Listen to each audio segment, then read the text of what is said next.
Hello అండి. ఎలా ఉన్నారండి అందరూ? బాగున్నారా? మీరంతా బాగుండాలని మనస్ఫూర్తిగా దేవుడిని కోరుకుంటున్నాను. నా వీడియోస్ చూస్తూ ఛానల్‌ని సపోర్ట్ చేస్తున్న ప్రతి ఒక్కరికి పేరు పేరున కృతజ్ఞతలైతే చెప్పుకుంటున్నానండి. ఇంకా వీడియో అయితే లాస్ట్ వరకు చూసి మీకు నచ్చితే కనుక లైక్ ఇస్తారని మనస్ఫూర్తిగా కోరుకుంటున్నాను. అలాగే మన ఛానల్లో అయితే ఇంటి ఇల్లాలకి సంబంధించిన పనులన్నీ కూడా వీడియోలో ఒక్కొక్కటిగా అయితే నేను షేర్ చేశానండి. ఇంకా ఎన్నో ఎమోషన్స్ ఎన్నో ఇక ఆడవాళ్ళకి సంబంధించిన విషయాలన్నిటినీ కూడా ఒక్కొక్కటిగా అయితే వీడియో రూపంలో అయితే ఉంటాయండి. వీలైతే గనక మీరు వాటిని చూస్తారని ఆశపడుతున్నాను. ఈ రోజైతే నేను మొదటగా అయితే నీళ్ళొస్తున్నాయండి. నీళ్ళు మరి మోటరేసుకొని బాటిల్స్ అన్నీ కూడా పట్టేసుకొని మంచినీళ్ళు కూడా అన్నీ సరిపడగా చూసుకున్న తర్వాత మిగతా పని చేసుకుందామని ముందైతే నీళ్లు పట్టానండి. మా ఇంటి పక్కనైతే నిమ్మ తోట ఉంది కదండీ! దాంట్లో అయితే కొబ్బరి తోట కూడా ఉంది. ఆ కొబ్బరికాయలు తీయడానికైతే చాలామంది వస్తూ ఉంటారు. ఇంకా తోటలోకెళ్ళే వాళ్ళైతే మంచినీళ్ళు అడుగుతూ ఉంటారండి. ఇక అందుకని ఎక్స్‌ట్రాగా బాటిల్స్ అయితే పట్టేసి అక్కడ పెడుతూ ఉంటాను. వాళ్ళు అడిగినప్పుడు ఇవ్వడానికి. ఇంకా సమ్మర్ కాబట్టి అంతమాను నీళ్ళతోటి పనే ఉంటుందండి. మామూలు రోజుల్లో అయితే వింటర్‌లోనూ అలాగే రైనీలో కూడా ఒక బిందె నీళ్ళు సరిపోతాయి. కానీ ఈ వేసవిలో మాత్రం ఒక బిందెడైతే సరిపోవండి. అలా బాటిల్స్ అయితే పట్టుకొని నీళ్ళనైతే పొదుపుగా వాడుకోవాలి. తినడానికి తిండి ఉన్నా లేకపోయినా తాగడానికి మాత్రం నీళ్లు కంపల్సరీ ఉండాలి కదండీ! మనకి ఎక్కువగా దొరుకుతుంది ఏదైనా ఉందంటే మన ఇండియాలో వచ్చేసి ఈ నీళ్ళే కదండీ! మనం పన్ను కట్టినా గానీ ఈ నీళ్ళనే మనం సమృద్ధిగా వాడుకోగలము, తాగగలము, ఇంకా ఏదైనా చేసుకోగలము. ఇక మిగతా వాటికైతే అంత ప్రైవసీ లేదు, ఫెసిలిటీ కూడా లేదు కదండీ! ఇండియానైతే చాలా పేద దేశంగా పరిగణిస్తారండి. కానీ నేను అందుకు ఒప్పుకోను. ఎందుకంటే మన భూమిలో మంచినీళ్ళు దొరుకుతాయి కదండీ! పంటలు సమృద్ధిగా పండడానికి, మనుషులు బ్రతకడానికి. కానీ విదేశాల్లో అయితే మంచినీళ్ళు అనేవి దొరకవు. మనకి ఇక్కడ మంచినీళ్ళు ఎలా వాడతామో వాళ్ళు అక్కడ పెట్రోల్ అలా వాడతారు. ఒక్కొక్క దేశంలో ఒక్కొక్క ఖనిజం అనేది వాళ్ళకి దొరుకుతూ ఉంటుంది. ఇక వాళ్ళ అదృష్టం వాళ్ళది, మన అదృష్టం మనది. వాళ్ళకి దొరికే ఖనిజాలైతే అమ్ముకోవచ్చు, దాన్ని ఏదైనా చేసుకోవచ్చు. కానీ మనకు దొరికే ఈ ఖనిజం మాత్రం అమృతంతో సమానం కదండీ! మంచినీళ్ళు తాగితే చాలు, ఒక్క పూటైనా తిండి లేకుండా ఉండిపోవచ్చు. అలాగే ఎంత దాహంతో ఉన్న వాళ్ళకైనా ఈ నీళ్లు దొరికితే చాలు, ఒక బొక్కెడు నీళ్లు తాగితే బ్రతికిపోద్ది ప్రాణం అనిపించే రోజులైతే చాలా ఉన్నాయి చాలామందికి. ఎందుకంటే కొన్ని కొన్ని ఏరియాల్లో మనం పనిచేస్తూ ఉన్నప్పుడైతే నీళ్లు దొరకవు కదండీ! ఆ టైంలో ఎవరైనా కాసిన్ని నీళ్ళు ఇస్తే బాగుండును అనిపిస్తుంది. మనకి నీళ్లు ఎంత ఫ్రీగా దొరికినా గానండి దాని అద్భుతం వేరండి. అది చాలా అద్భుతమైన భాండం. ఏదైనా ఎక్కడైనా ఎక్కువగా దొరుకుతూ ఉంటే దానికి వాల్యూ ఉండదు కదండీ! మనమైతే మన నీళ్ళకి వాల్యూ ఇవ్వకుండా వాటిని వేస్ట్ అయితే చేస్తూ ఉంటాం గానీ, విదేశాల్లో దొరికే ఆ పెట్రోల్‌కి ఇంకా వేరే వేరే ఖనిజాలకైతే చాలా వాల్యూనిచ్చి వాళ్ళు చాలా వాల్యుబుల్ థింగ్స్‌గా అయితే అమ్ముకుంటూ ఉంటారు. కానీ మన నీళ్ళని మనం కనీసం పొదుపుగా వాడుకోవాలన్న ఇది కూడా ఉండదండి. రాబోయే తరాలకి ఈ నీళ్లు సరఫరా అనేది చాలా తక్కువగా ఉంటుందని ఎంత హెచ్చరించినా, మనకి ఎంత చెప్పినా గానండి, మనం నీళ్ళనేవి ఎక్కువగా వాడేస్తూనే ఉంటాము. నేను కూడా నీళ్ళు ఎక్కువగానే వాడతానండి. ఎందుకంటే మన పైపు మన ఇష్టం అనని కాదు గానీ, నీళ్ళు ఎక్కువగా పడతాయి కదండీ కొంతమందికి. ఇక ప్రతీది కూడా నీటితోనే కదండీ పని. ఇక నాకు కావాల్సినంత మాత్రమే వాడుకుంటాను గానీ, వేస్ట్‌గా అయితే అలా బోర్లు విప్పేసి, పైపులు, ట్యాప్‌లు విప్పేసే అంతగా కాదు. నాకు సరిపడా పట్టుకున్న తర్వాత ఒక్క చుక్క కూడా వేస్ట్ అవ్వకుండా వెంటనే మోటర్ అయితే ఆపేస్తానండి. ఎందుకంటే వేస్ట్‌గా వెళ్ళిపోతే నీళ్ళు ఏం కలిసొస్తుంది, ఆ డ్రైన్‌లోకి వెళ్ళిపోతాయి. మంచి నీళ్ళు వేస్ట్ అయిపోతాయి కదా! మా ఇంటి పక్కన ఉన్న వీధి పైపు దగ్గర కూడా కారుకుపోయి నీళ్ళైతే వేస్ట్‌గా వెళ్ళిపోతూ ఉంటాయి.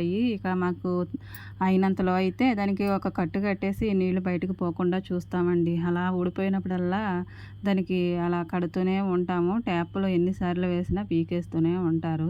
ఇక అలా నీళ్ళు వెళ్ళిపోతూ ఉంటే ఒక్కరు కూడా మాకెందుకులే అన్నట్టే చూస్తారు గానీ, ఎవరు కూడా దాన్ని ఆపే ప్రయత్నం అయితే చేయరు. రాబోయే తరాలు కూడా మనలాగానే నీటితోటి హ్యాపీగా ఉండాలనుకుంటే మనం నీళ్ళని సేవ్ చేసుకోవాలి కదండీ! ఏమిటోనండి, నీళ్ళని చూడగానే నాకంత ఏదో ఎమోషన్ అయితే అయిపోయి, నీళ్ళ గురించి మనకి నీళ్ళు దొరుకుతాయి. అమెరికాలోనైతే పెట్రోల్ దొరుకుతుంది. ఇంకా చాలా దేశాల్లో అయితే చాలా రకాల ఖనిజాలైతే దొరుకుతూ ఉంటాయి కదండీ! వాటితోటి నాకు నీళ్ళను పోల్చేటప్పటికి నా నీళ్ళే నాకు గొప్ప అనిపించిందండి. ఎంతైనా ఈ దేశంలో పుట్టినప్పుడు ఈ దేశంలో ఏది దొరుకుతుందో అదే బంగారం కదండీ! నీళ్ళే నాకు బంగారంతో సమానమని నాకు అలా చెప్పాలనిపించింది. అనిపించింది. నీళ్లు పట్టేయడం అయిన తర్వాత చేసే పనే ఉంటుందండి. చీపురు గట్టక పని చెప్పాలి. ఇక ఆ చివర మొదలుపెట్టి ఈ చివరి వరకు అయితే తుడిచేసానండి. ఇంకా మా వాళ్ళు ఉన్నారు చూడండి, పిల్లలైనా పెద్దవాళ్ళైనా ఎవరైనా సరే ఏదైనా తిన్నా ఏదైనా పారేయాలనుకున్నా ఇక్కడ ఉంది చూడండి పక్కన జాన్ చెట్టు దగ్గర అక్కడ చిన్న మట్టి ప్లేసు అందులోనే పడేస్తారండి మా వాళ్ళు. నాకేమో డస్ట్బిన్లో వేసేయచ్చు కదా, అలా పక్కన పడేయచ్చు కదా, ఇక్కడ ఎందుకు అనిపిస్తుంది. అత్తయ్య అయితే నిన్న ఇక్కడ పచ్చడి కోసం అయితే వెల్లుల్లిపాయలు శుభ్రం చేశారండి. అక్కడే చెరిగేశారు. ఇక నైట్ అయిపోయిందని నేనేమో వెల్లుల్లిపాయలు పొట్టు అయితే తీయలేదు. ఉదయానికి చూడగానే అక్కడైతే చాలా మరి బాగోదు కదండి. ఉదయాన్నే మనం లేవగానే వాకిలి శుభ్రంగా ఉండాలి. ఆ తర్వాత నీట్గా కళ్ళాప చల్లుకోవాలి. దానిపైన చక్కగా ముగ్గు వేసుకోవాలి. ఆ తర్వాత చూడడానికి చక్కగా అనిపిస్తుంది కదండి. అంతవరకు ఏమీ బాగోదు. ఇంకా పిల్లలున్న ఇంట్లో అయితే అస్తమానం మనం తుడిచినా శుభ్రం చేసినా ఇక ఏదో ఒకటి వాళ్ళు వేస్తూనే ఉంటారు. అన్నట్టు చెప్పడం మర్చిపోయానండి. పిల్లల్ని అయితే అమ్మ దగ్గరికి పంపించాను. ఇక అన్నయ్య వచ్చి మొన్న వాళ్ళ ముగ్గురిని కూడా తీసుకెళ్ళిపోయాడు. ఇక సెలవులు కదండి, ఇప్పటి వరకు ఇక్కడ ఉన్నారు. ఒక 4 రోజులు అక్కడ ఉండొస్తారనేసి పంపించాను. ఇదేంటి నువ్వు వెళ్ళవా నాగమణి అని మీరు అనుకోవచ్చు. ఇక్కడైతే నాకు కొన్ని పనులు ఉన్నాయండి. వాటిని కంప్లీట్ చేసుకున్న తర్వాత నేను కూడా వెళ్ళి 2 రోజులు ఉండొస్తాను. ఆ తర్వాత నేను ఎప్పుడు మా ఇంటికి వెళ్ళినా కానీ పిల్లల్ని తీసుకుని అయితే ఒకేసారి వెళ్ళేదాన్ని. ఈ సంవత్సరం మాత్రం వాళ్ళని ముందు పంపించాను. ఎప్పుడు కూడా వాళ్ళని నాతోనే తీసుకెళ్లేదాన్ని, తిరిగి నాతోనే తీసుకొచ్చేసేదాన్ని. ఇంకా నాగమణికి కూడా కొన్ని బాధ్యతలు అయితే పెరుగుతూ ఉన్నాయండి. ఎందుకంటే అలా కాలంతో పాటు బాధ్యతలు కూడా పెరుగుతాయి కదండి. ఇక ఇక్కడ చక్కబెట్టుకోవాల్సిన పనులు ఉంటాయి. ఇక రోజు చక్కబెట్టినా ఏదో ఒకటి మిగిలే ఉంటుంది కదండి.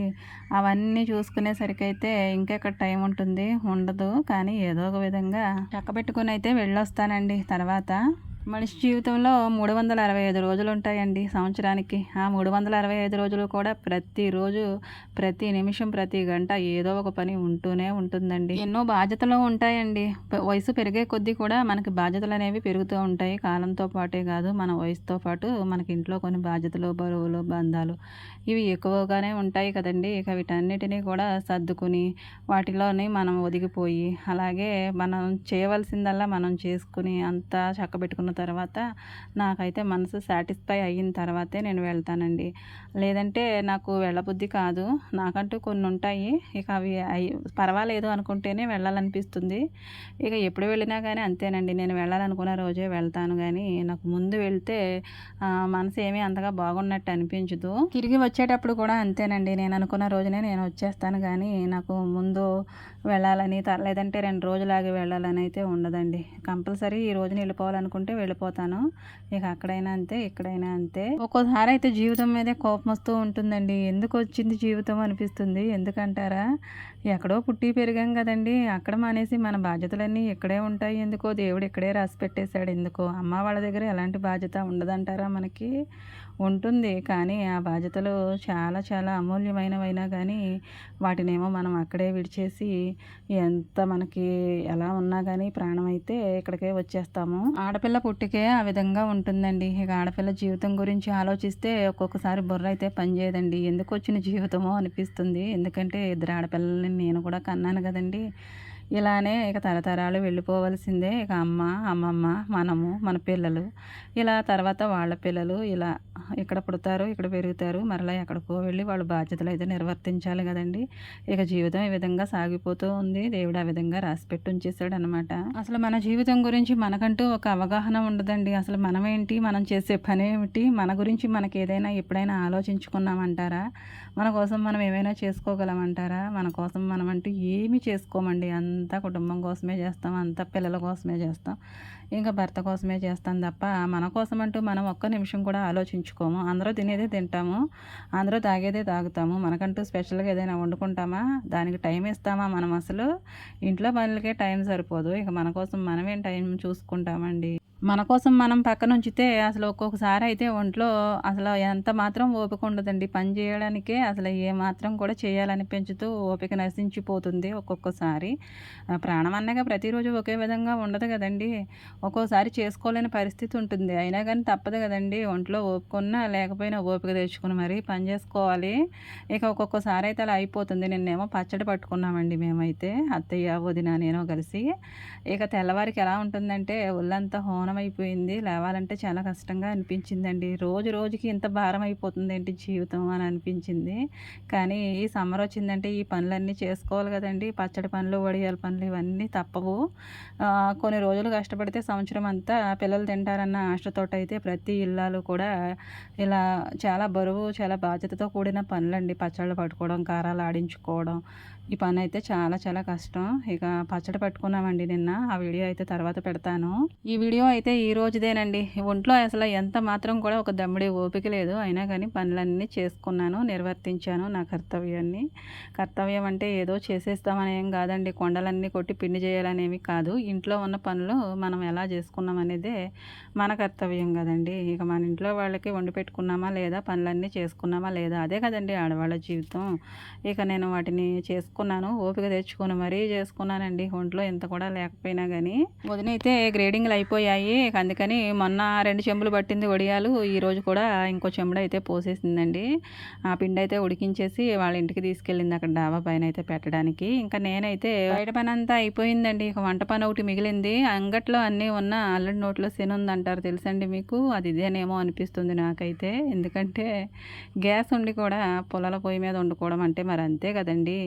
ఎందుకంటే ఆ గ్యాస్ ఏమో లీక్ అవుతుందో ఏంటో, లీటర్ నుంచి ఒకటే సౌండ్ వచ్చి స్మెల్ అయితే వస్తుందండి. నాకు భయం అనిపించింది. అందుకని దాన్ని అలా పక్కన పెట్టి కట్టేసి ఇక పొయ్యి దగ్గరికి వచ్చానండి. మనకి సెకండ్ ఆప్షన్ ఉంది కదా, పుల్లలు ఉన్నాయి, వండడం వచ్చు. ఇక పొయ్యి మీదకే ఇక వంట అంతా చేసేసుకోవచ్చు అనేసి ఇక్కడ తీసుకొచ్చేసాను. నా దుకాణాన్ని మొత్తం పైనుంచి కిందకు వచ్చేసింది. ఇదంతా చూస్తూ ఉంటే నాకు ఓ సామెత గుర్తొస్తూ ఉందండి. అసలే కోతంట, ఆ కోతేమో కళ్ళు తాగింది. కోతి కళ్ళు తాగితే ఎలా ఉంటుంది చెప్పండి? దానికి అసలు ఏమైనా తెలుస్తుందా మతి శుతి అనేది ఏమైనా? ఆ తర్వాత ఏమో తేలుకుంటుంది. ఇక దాని బాధను ఎవరు తీర్చగలరు చెప్పండి? ఇది చాలాసార్లు నేను అంటూనే ఉంటాను. ఇక ఈరోజు ఇలా ఉందండి నా పని అయితే కోతిలాగా. ఎందుకంటే అసలే ఓపిక అంతంత మాత్రంగా అనిపిస్తే గ్యాస్ దగ్గరికి వెళ్తే గ్యాస్ ఏమాత్రం సపోర్ట్గా అనిపించలేదు. ఇక ఇక అలానే ఈ పొయ్యి దగ్గరికి అయితే వచ్చి వంట అయితే ఇక్కడ స్టార్ట్ చేశానండి. మనం ఏదైనా చేసే వరకే చేయగలమా లేదా అనిపిస్తుంది. చేయడం మొదలు పెట్టామంటే దాని అంతటా అదే అయిపోతున్నట్టు ఉంటుందండి. మనకి రెక్కలకి శక్తి చాలా వచ్చేస్తూ ఉంటుంది. ఇక మనం చేయకుండా నేను చేయలేనేమో అంటే చేయలేం కానండి. చేస్తూ ముందుకెళ్ళిపోతే అదే తీసుకెళ్ళిపోద్దండి మనల్ని. మనం చేసేది ఏముంటుంది? ఒకదాని తర్వాత ఒకటి అదే అయిపోద్ది. ఇక పాలైతే కాచానండి ముందు. పాలు కాచిన తర్వాత తోడంటికి అవి పక్కన పెట్టేసుకున్నాను. టీ కూడా ఇక్కడే పెట్టానండి పొద్దున్న అత్తయ్యకి. అమ్మయ్య టిఫిన్ అయితే లేదండి, పిండి అయితే అయిపోయింది. లేదంటే అది కూడా ఇక్కడే వేయవలసి వచ్చును. ఇక మామయ్య గారి కోసం అయితే బయట నుంచి తెప్పించాను టిఫిను. పిల్లలు ఉండటమైతే పప్పు రుబ్బేదాన్ని. ఇక వాళ్ళు ఎలాగో లేరు కాబట్టి ఇక పప్పు అయితే నానబోసుకోవట్లేదండి. బయట నుంచి మామయ్య గారికి తెప్పిస్తున్నాను. ఇక మేము అన్నము ఏదో ఒకటి తినేస్తాంలేండి ఆ టైంకి. ఇంకా కూరకైతే బీరకాయలు ఉన్నాయి. వాటిని పొట్టు తీసేసి చిన్న చిన్న ముక్కల్లా కట్ చేసుకుని వాటినేమో ఫ్రై చేస్తూ ఉన్నానండి. వాటిలో చేదుందో లేదో ఖచ్చితంగా చూసుకోవాలండి. ప్రతి బీరకాయ చిన్న చిన్న ముక్కలు అయితే తింటాను. ఈ వండడం కన్నా తినడమే ఎక్కువ ఉంటుందండి నాకైతే. బీరకాయని అంత పర్ఫెక్ట్గా చూస్తేనే కానీ ఒక్క కాయ చేదున్న కూర మొత్తం పాడవుద్ది కదండి. ఇక అది వేగుతూనే ఉంది. పక్కనేమో కందిపప్పు నానబెట్టుకుని శుభ్రంగా ముందు కడిగేసానండి. తర్వాత నానబెట్టుకుని ఉంచాను. ఆ ఫ్రై చేయడం అయిపోయిన తర్వాత పప్పు అయితే పొయ్యి మీద పెట్టేద్దామని. చూసారా మా వాళ్ళైతే పెద్ద పనిలో ఉన్నారండి. వడియాలు మొన్న పెట్టిన వడియాలైతే ఆరిపోయాయి. వాటినైతే నీళ్ళతో తడిపేసి అవైతే తీసేస్తున్నారు వదినాను ఇంకా మేనగోడలు కలిసి. ఎప్పుడు వడియాలు పట్టినా కానండి వదినే పడుతుంది గత కొన్ని సంవత్సరాలుగా. అంతకుముందు అయితే అత్తయ్య పట్టేది. ఇక మాకు కూడా వచ్చేసిందిలేండి పట్టేయడం. అంటే నాకు కదలేండి, వదినకైతే బాగా వచ్చు. నాకేదో నేను ఈ సంవత్సరమే ట్రై చేశారనమాట 2 చెంబులతోటి. మా మేనగోడల్ని మీకు చూపిద్దామని ఎంత ట్రై చేసి వీడియో తీసినా కానీ తన అలా కిందకు పెట్టుకునే ఉందండి, ఒక్కసారి కూడా చూపించకుండాను. సెలవుల్లో అయితే ఒక్కొక్క పని అయితే సాయం చేస్తూ ఉంటారండి. మిగతా రోజులన్నీ హాస్టల్లోనే కదా ఉంటారు, సెలవులకు వచ్చారు వాళ్ళు. ఇంకా ఆ పని అయిన తర్వాత వాటిని ఎండలో పెట్టేశారు. తర్వాత అయితే మామిడికాయలు ఇచ్చానండి. ఈ పని అయితే నాదేనండి. ఎందుకంటే నేనే వాటిని తోలు తీసేసి మొత్తం కట్ చేసుకుని ఎండలో పెడదాం అనుకున్నాను. ఉప్పులో ఒరుగులు అంటారు చూడండి, మేమైతే ఉప్పులో ముక్కలు అంటాము. వాటిని చేద్దామని నేను చూశాను. పొద్దున్నే కట్ చేసి ఎండలో పోద్దామంటే మరి నాకు పొయ్యి మీద పని ఉంది కదండి రోజు. అది అయ్యేసరికి ఏ టైం అవుతుందో ఏంటోనని ఇక మా బుజ్జమ్మనైతే బ్రతిమాలేసుకున్నానండి. అందుకని అత్త కోసం చేస్తూ ఉందనమాట. ఇక వదిన కూడా ముక్కల్లా అయితే కట్ చేస్తూ ఉందండి ఆ మామిడికాయల్ని. వీటిని ఎండలో పెట్టుకుంటే పొద్దస్తమానం ఎండుతాయి కదండి, అవి వళ్ళిన తర్వాత సాయంత్రం లోపలికి తీసుకునేటప్పుడు ఒక డబ్బాలోనూ ఉప్పు, కొద్దిగా పసుపు సరిపడా వేసుకుని కలిపేసుకుని మూత పెట్టేసుకుని అలా ఇవి ఆరే వరకు అలా ఎండలో పెట్టుకుంటే ఉప్పులో ముక్కలు అయితే రెడీ అయిపోతాయండి. నాకు చాలా ఇష్టం అనమాట. పిల్లలు కూడా చాలా ఇష్టంగా తింటారు గుర్తొచ్చినప్పుడల్లా. అందుకని ప్రతి సంవత్సరం కూడా మామిడికాయ ముక్కలతో అయితే అలా చేస్తూ ఉంటానండి. ఇంకా మా మామిడికాయలను చూసారండి, ఇవి రసాల కాయలంట. ఇలా ఇంటి ముందు మామిడికాయలు వేలాడడం నాకైతే చాలా చాలా హ్యాపీగా అనిపిస్తుందండి. పొద్దున్నే అలా దర్శనమిస్తూ ఉంటాయి. ప్రతిరోజు వాటినే చూస్తూ ఉన్నాను. ఇంటి ముందు కాయని మాత్రం ఒక్కటి కూడా నేను కొయ్యలేదండి. ఇంకా పొయ్యి మీద పాలైతే కాచాను కదండి తోడంటి వేయడానికి. ఆ పాలైతే చల్లారిపోయాయి, తోడంటి వేసేసాను. మరలా బాగా చల్లారిపోయినాయి అనుకోండి, మరలా కట్ల పొయ్యి మీదకి తీసుకెళ్ళి మళ్ళీ వేడి చేసి వేయలేక దాన్ని జాగ్రత్తగా అబ్జర్వ్ చేసుకుని తోడంటి అయితే వేసేసాను. ఇష్టంతో కూడుకున్న పనికి ఎప్పుడు కూడా జాగ్రత్తగా ఉంటాం కదండి, ఇదే నిదర్శనం అనమాట. గ్యాస్ ఉంటేనేమో చల్లారి పెట్టేస్తాను, వేడి చేస్తాను, మళ్ళీ అవి చల్లారే వరకు ఉంచుతాను, మళ్ళీ వేడి చేస్తాను, మళ్ళీ చల్లారే వరకు ఉంచుతాను. ఒక్కోసారి 2-3 సార్లు అయితే వేడి చేస్తూ ఉంటానండి. అలాగే బీరకాయ వేపుడు కూడా పక్కకు తీసేసుకున్నాను. మరి మసి ఉంటుంది కదండి, అవన్నీ కూడా లోపలికి తీసుకెళ్ళను. ఇక పప్పుచారు కూడా పప్పు ఉడకబెట్టేసానండి, టమాటాలు వేసేసి దాన్నేమో పప్పుచారులా చేసేసాను, చింతపండు రసం వేసేసాను, మరిగించేసాను, పక్కన పెట్టేసాను, తాలింపు కూడా పెట్టేస్తున్నానండి. కట్టెల పొయ్యి మీద వంట అంటే నాకు చాలా ఇష్టం అండి. అది ఎప్పుడు అంటారా, శీతాకాలం వర్షాకాలాల్లో అయితే బాగుంటుందండి. వర్షాకాలంలో ఎంత పొయ్యి మండకపోయినా కానీ ఆ పొయ్యి దగ్గర కూర్చుంటే కాస్తంత చలి తగ్గినట్టు ఉంటుంది కదా. అందుకు ఇంకా ఆ వాతావరణం చల్లగా ఉన్నప్పుడు మనం వేడి దగ్గర ఉన్న ఏమీ అంత అనిపించదు కానండి, ఈ రోజైతే పొయ్యి మీద కూర్చోబెట్టినట్టే అనిపించిందండి ఎండ. ఈ పప్పుచారు కాసే టైం అయితే ఎంత అవుతుంది అనుకుంటున్నారు, 12 అవుతుందండి. ఇక అప్పటి వరకు పొయ్యి దగ్గర కూర్చుంటే ఎలా ఉందండి. ఈ రోజు అసలే వాతావరణం చాలా చాలా వేడిగా ఉంది కదా.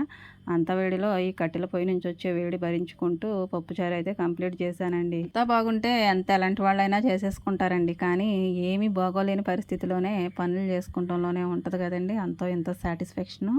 అంత ఎండలో ఈ పప్పుచారు కాయడం నాకైతే చాలా బాగా అనిపించిందండి. ఒక పక్క నుంచి వేడి మండిపోతూ ఉన్నా కానీ, ఎందుకంటే నేను ఏది వండినా కానీ అమృతంలా తినే మా వాళ్ళు నేను ఎప్పుడు వండుతానా అని ఎదురు చూస్తూ ఉంటారు చూడండి. ఆ ఎదురు చూపులే నన్ను ఎంత కష్టమైనా కానీ దాన్ని చాలా ఇష్టపడి చేసేలా అయితే అదేంటండి అంటారు, మోటివేట్ చేస్తూ ఉంటాయి.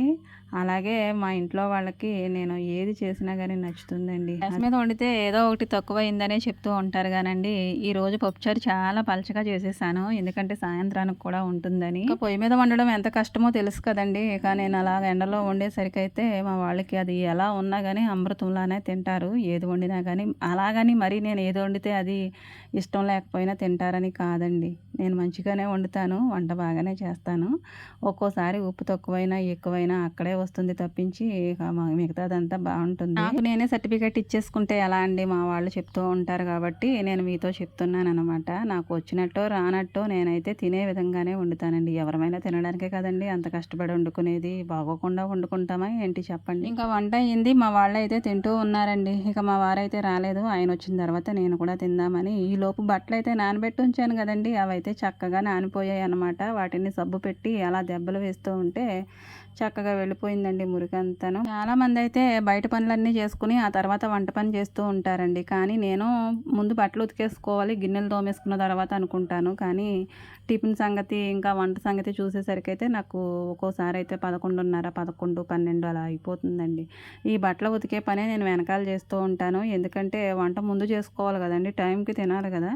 ఇక పెద్దవాళ్ళు ఉన్నప్పుడు ఇంకా ట్యాబ్లెట్స్ అవి మందులు వాడేవాళ్ళు ఉన్నప్పుడు వంట ముందుగా చేసుకోవడం మంచిది కదా అనేసి నేను వంటకే ముందు ప్రయారిటీ చేస్తానండి. ఆ తర్వాత మిగతా పనులన్నీ చేసుకుంటాను ఎంత లేట్ అయినా సరే. ఇంకా ఇంటిని బట్టి అయితే ఉంటాయిలేండి పనులు. కొంతమంది పిల్లలు స్కూల్కి వెళ్ళిన తర్వాత ఇక భర్త ఆఫీస్కో ఏదైనా పనికో వెళ్ళిన తర్వాత ఇంకా ఏం పని ఉంటుందండి, ఇక వాళ్ళు వచ్చేటప్పటికి కదా వంట సంగతి అది చూడాలి. కాబట్టి ముందుగా పనులన్నీ కూడా చేసేసుకుంటారు, ప్రైవేట్గా ఉండే పనులు. ఇంక తర్వాత వంట పని అయితే చూస్తారండి, కానీ నాకు అలా కుదరదు. ఇక పిల్లల్ని పంపించిన వాళ్ళ కోసం ఒక వంట చేయాలి, ఇక ఆ తర్వాత నేను బయట పనులన్నీ చేసుకుని ఆ తర్వాత వంట పని చేసుకుంటాను. బట్టలు మాత్రం తర్వాతే ఉతుక్కుంటానండి ఒక్కొక్కసారి, ముందు మాత్రం వంట చేసుకుంటాను. నేను తిరిగిన ప్లేసల్లా కూడా మీకు చూపించలేను కానండి, ఇంట్లోనే తిరుగుతూ ఉంటాను కానండి. డైలీ రాజమండ్రి నడిచెళ్ళేసి మళ్ళీ వచ్చేసినట్టు ఉంటుంది నాకైతే, అంత నడక నడుస్తూ ఉంటాను. కానీ ప్రతిదీ కూడా వీడియోలో అయితే చూపించలేను కదండి. ఇంట్లో ఓపిక ఉన్నా లేకపోయినా ఓపిక తెచ్చుకొని మరీ పనులు చేసుకుంటానండి, నేనే కాదు నాలా ఆడవాళ్ళు అందరూ కూడా అంతే. ఆడవాళ్ళ తీరే అంతే కదండి. వీడియో కనుక నచ్చితే లైక్ చేస్తారు కదా, అలాగే సబ్స్క్రైబ్ చేసుకోండి. Thank you.